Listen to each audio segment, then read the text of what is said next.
Star మా నుంచి తాజాగా ఒక ప్రోమో విడుదలైంది. ఆ ప్రోమోని గాని మనం ఒకసారి చూసుకున్నట్లయితే తెలుగు బిగ్ బాస్ సీజన్ 8 హౌస్‌లో టికెట్ ఫినాలే సొంతం చేసుకోవడానికి కేవలం ఒక అడుగు దూరంలో మాత్రమే ఉన్నారు.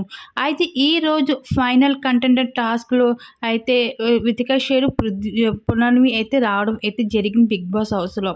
ఇంక ఈ ఫైనల్ కంటెండెంట్ టాస్క్‌లో నిఖిల్, పృథ్వీ, ప్రేరణ, గౌతమ్ పోటీ పడడం జరుగుతుంది బిగ్ బాస్ హౌస్‌లో. అయితే ఫైనల్ కంటెండెంట్ టాస్క్‌లో నిఖిల్ విజేతగా నిలిచి ఫైనల్ కంటెండర్‌గా నిలిచాడు. అంటూ ముగ్గురు కంటెస్టెంట్స్‌లో రోహిణి, అవినాష్, నిఖిల్ అయితే ఫైనల్ కంటెండర్‌గా అయితే బిగ్ బాస్ హౌస్‌లో ఎంపిక అవ్వడం జరిగింది. అయితే ఎంపిక అయ్యారు ఈ ముగ్గురు కూడా కంటెండెంట్ టాస్క్‌లో పోటీ పడడానికి. అయితే హౌస్‌లో ఉన్న ఒక సభ్యుడిని అవకాశం ఇవ్వడం అయితే జరిగింది. ఇక అందరూ కూడా గౌతమ్ పేరు చెప్పడంతో ఇంక నలుగురు ఫైనల్ కంటెండర్‌గా నిలిచారు టికెట్ ఫినాలే టాస్క్‌లో.